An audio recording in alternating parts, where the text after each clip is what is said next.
Let the record reflect that Councilman Yarborough, Councilwoman Mize, and Councilman Pappenfuss are here. We do have a quorum. With that, we'll turn it over to Ms. Cox. Do you want to start your presentation? Sure. Thank you, Mr. Mayor. Thank you, council members. It's good to see you guys again. I'm going to try my best to stay on the microphone tonight. Press the button. Before we this is better. I'm not on the table. Okay. So I'm going to try to be respectful of everyone's time and end by 6:30 today. This orientation is for you guys. So we have spent about almost a year now since last March. We're getting public input from members of the community and working with the steering committee to draft the plan. But this is your chance to kind of walk through it, see what's in it, what the purpose is, how you're going to use it, and kind of the practical side of all of that kind of stuff. So that's the purpose of tonight. So if you need to stop me to ask a question, feel free to do so. I put page numbers on a lot of pages too. Can you guys let me know, do all of you have access to the actual document right now, or is this your only, like on your laptops, can you see the PDF or just this? Just this. Just this? I just so I can know, like if some of you are looking at a document, okay, so nobody's got like a separate thing they're looking at. We're all looking at the same thing. Tom, he does, right? For now, I'm just not sure what version of this. That's fine. Okay, just to make, because I just, if this is all you have versus having something else, it changes how I say things. So I'm going to just assume we're all talking from this, and then I did get a digital version of the document here on the other tab, so we can flip back and forth.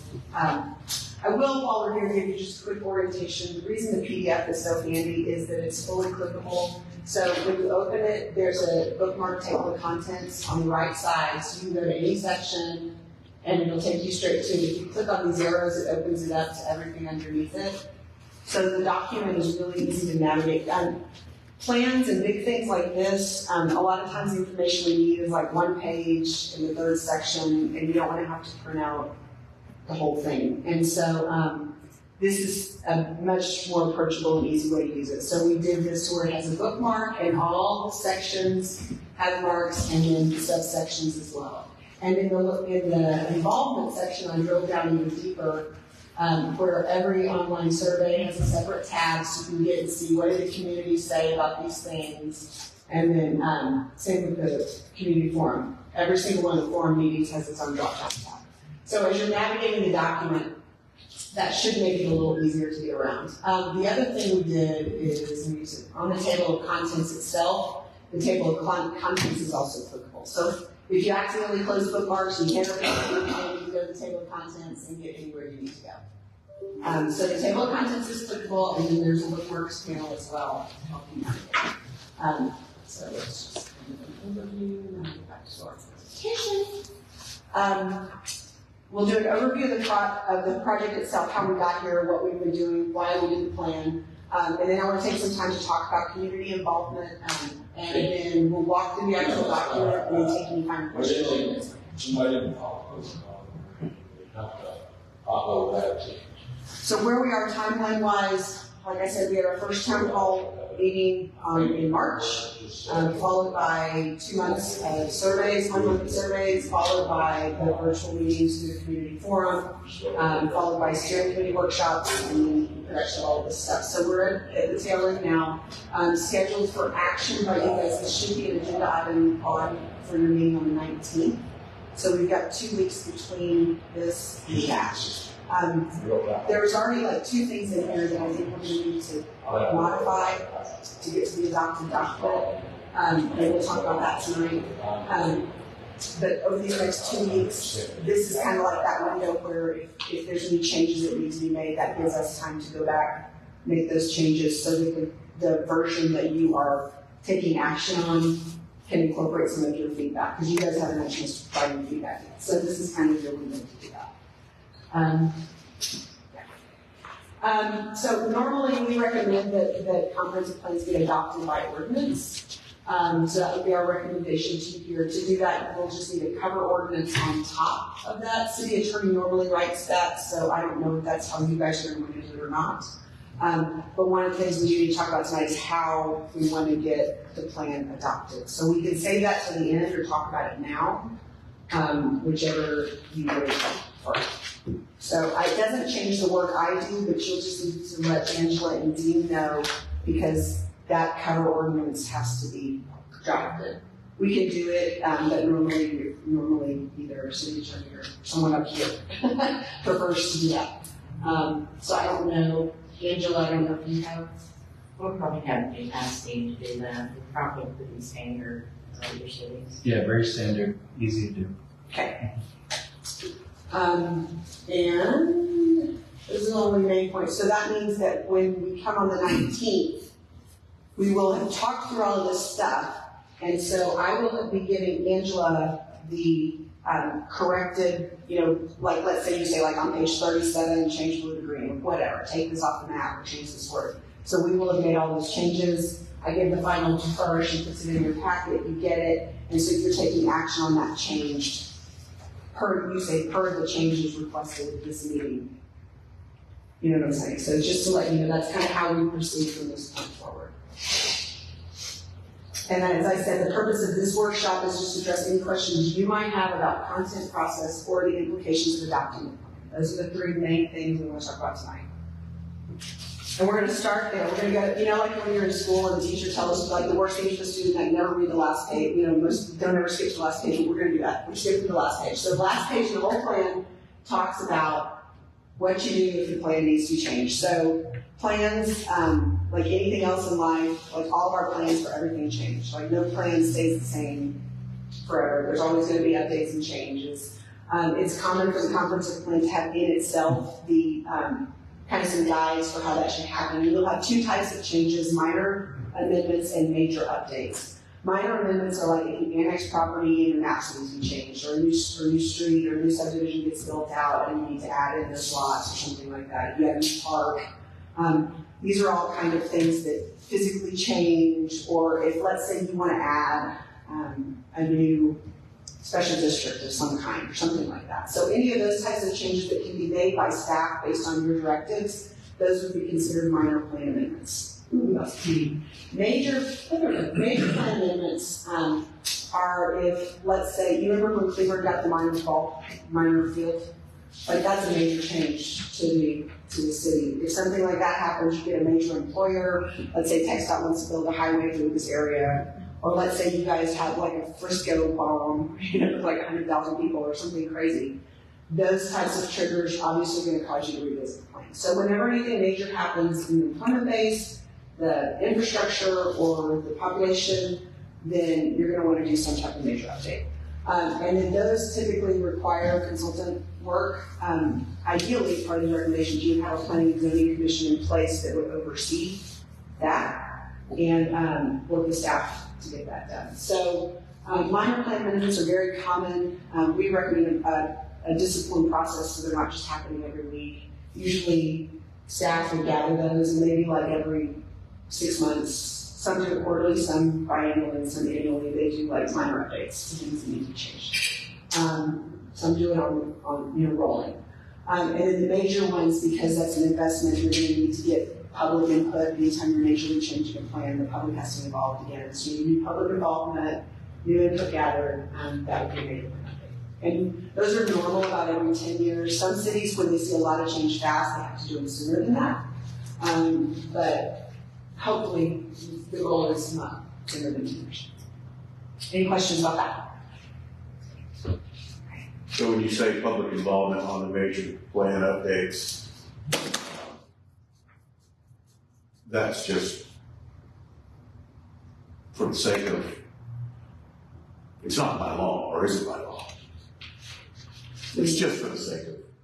Yes, it's good governance. I mean, because this is a reflection of the input of people, and so if you're going to change it all, then you want to be transparent and let them do it. So.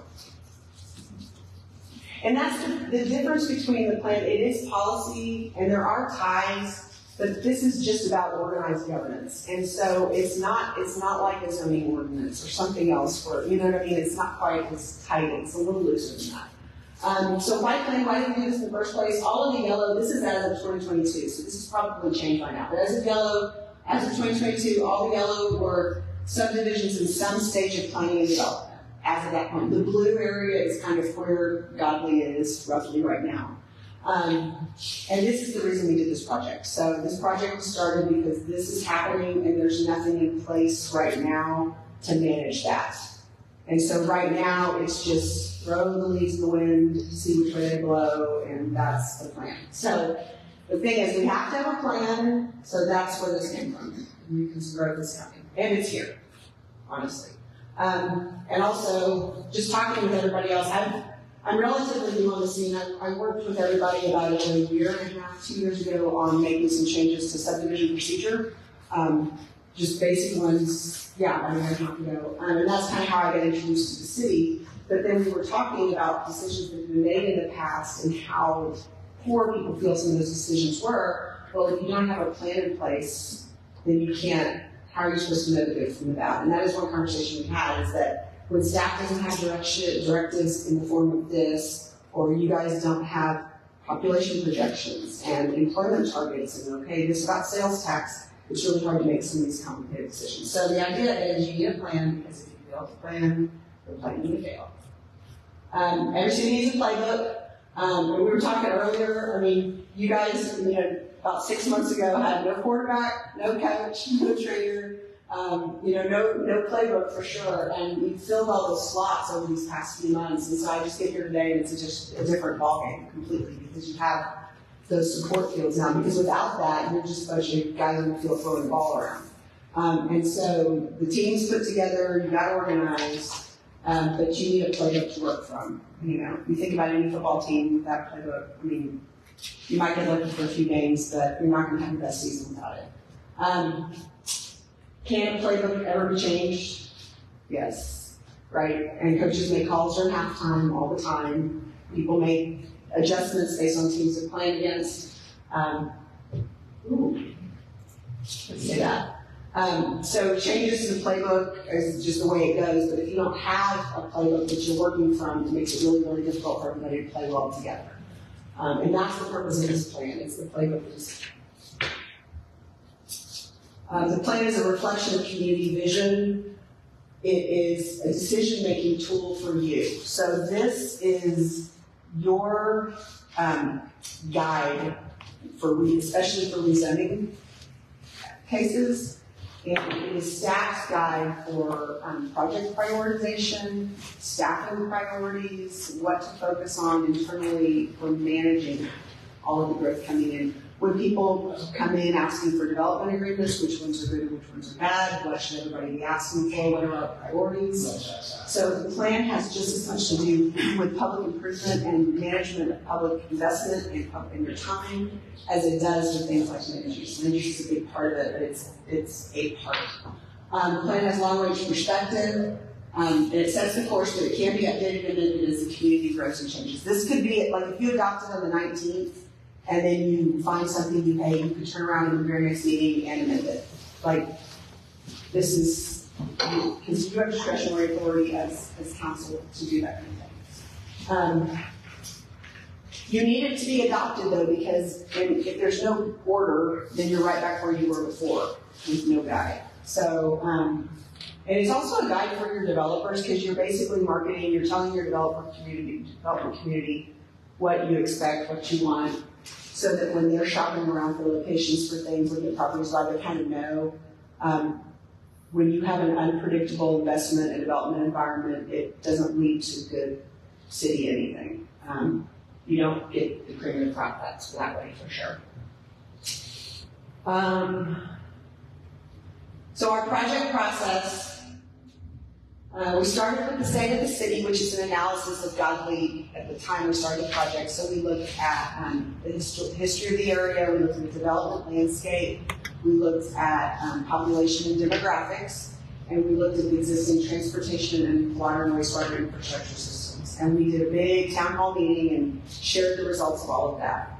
And then we moved into a visioning phase, and that's when we got a lot of input. So we got surveys, like I said, community forum, steering committee involvement, and then we ended with the open house in November.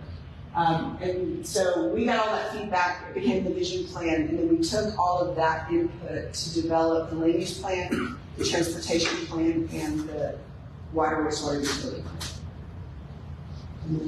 we are here now. So at the bottom just kind of summarizes all of the different touch points we had to get input from the community.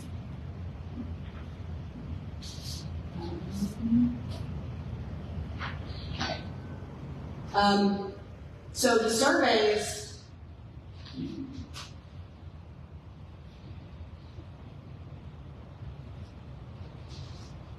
where did that go? We'll stay here.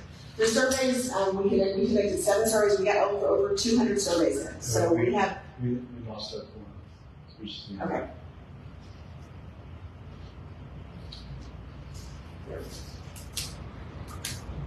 Well, since we did that, I'm gonna have some pizza.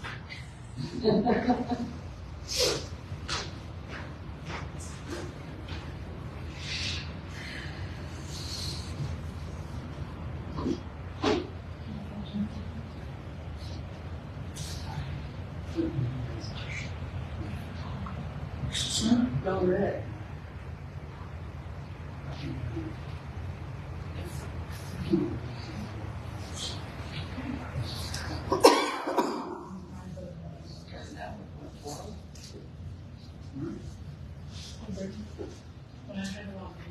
Dedicated this to the crowd. In it for the long haul.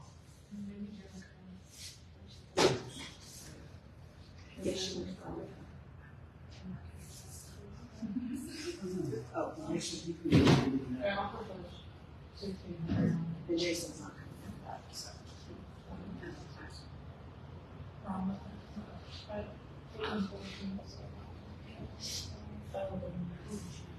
This is one. Yeah. Yeah. It's interesting.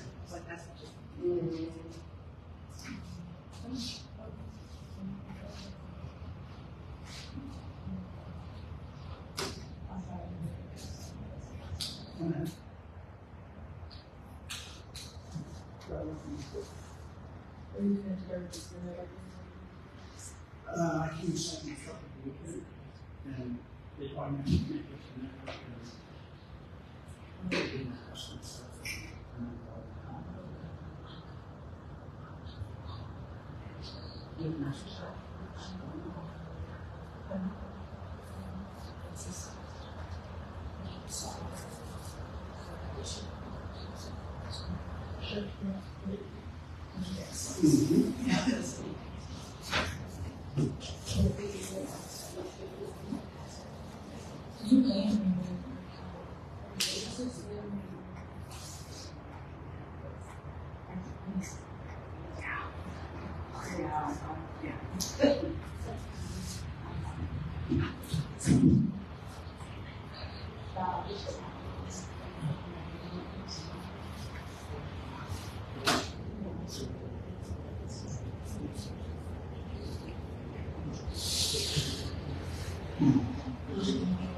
No, I just, I asked him for a yeah.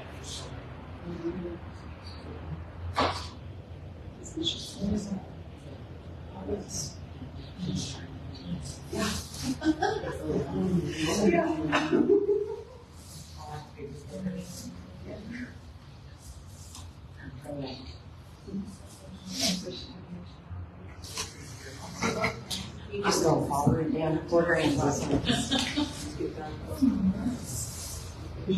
Yeah.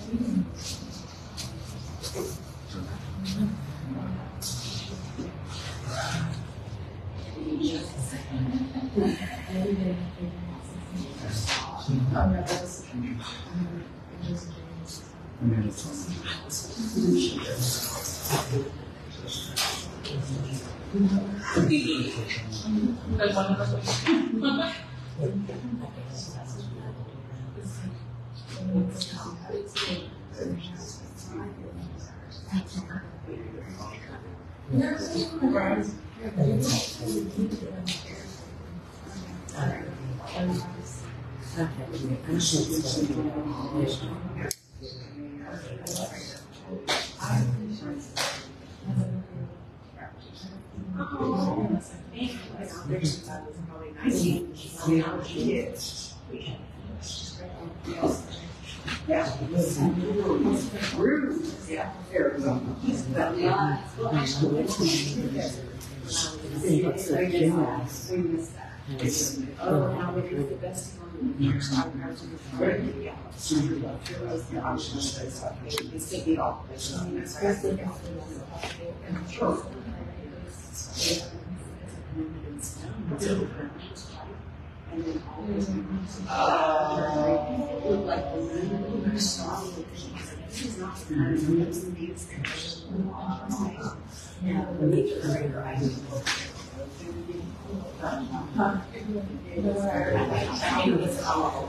There's so many neat places in the United States, like in Colorado, there's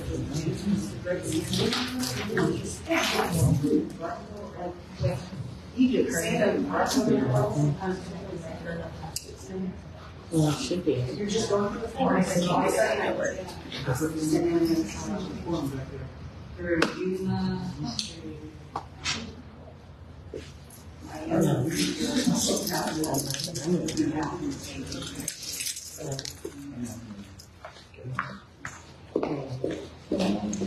Yes. yeah.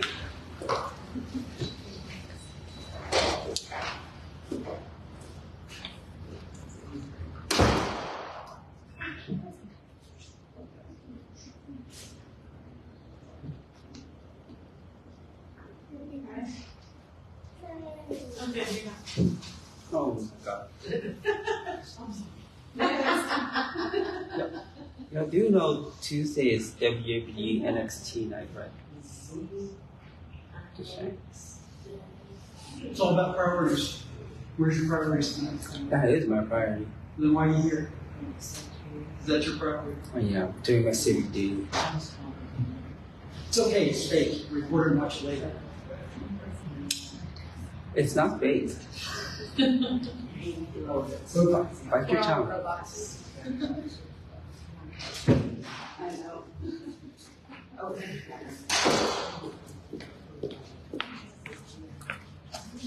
Ooh, it's cold. cool.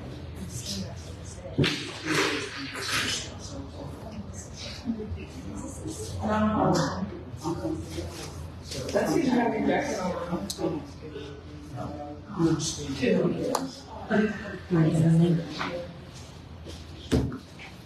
Awesome. Great. Okay.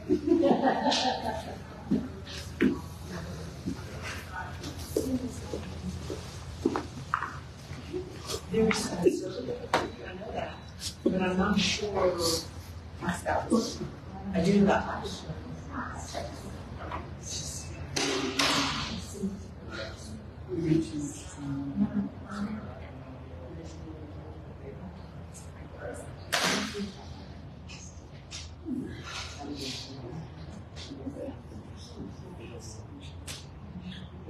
Just tell us how long it's going to take so we can get some coffee. She's my only ex. Are you leaving too? No, I'm not leaving too. Okay. I'm upset. I did shower.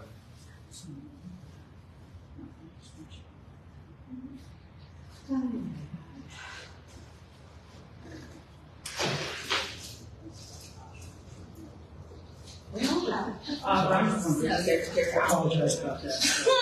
Well, while we're sitting here waiting, did y'all have, Kayla, did you get to see I emailed you this morning. If y'all can do I meant to see it coffee, yesterday in my orders. And Linker, that's my maiden name. I really want to get coffee. That's I like I was asking going to Yeah. create a false identity and bash you Oh my away. God. Oh, No, just be straight. Just be straightforward. Perfect. I would need to know how to put creative fake identity. just be straightforward. I don't know how to do I'm that. not Kevin, flying on. I'm gonna have to get me a coffee. Kevin, Kevin, it's coffee in here. It is cold, ain't it? I'm gonna have to go home. Machine in the water. Right now, the only thing about it is I would have to call it that cleaning and maintenance, so I get it. I'll Oh. Look at him. Oh.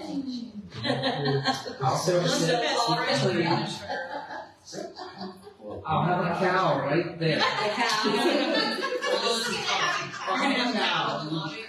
You like half and half or flavor?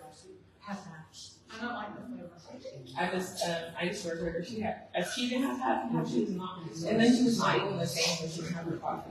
Andrea, she would, if she had her half and half, it was like, oh Lord, we're like, who's going to Walmart? Who's going right now? Now, somebody has to have a little sprinkle of white chocolate. Mocha powder. Oh, Lord. That's very right. Can I stop the video? Instead of sugar. Sorry? Can I stop the video? Yes, Sure, it's yours. I would say yes, because I don't. Can you tell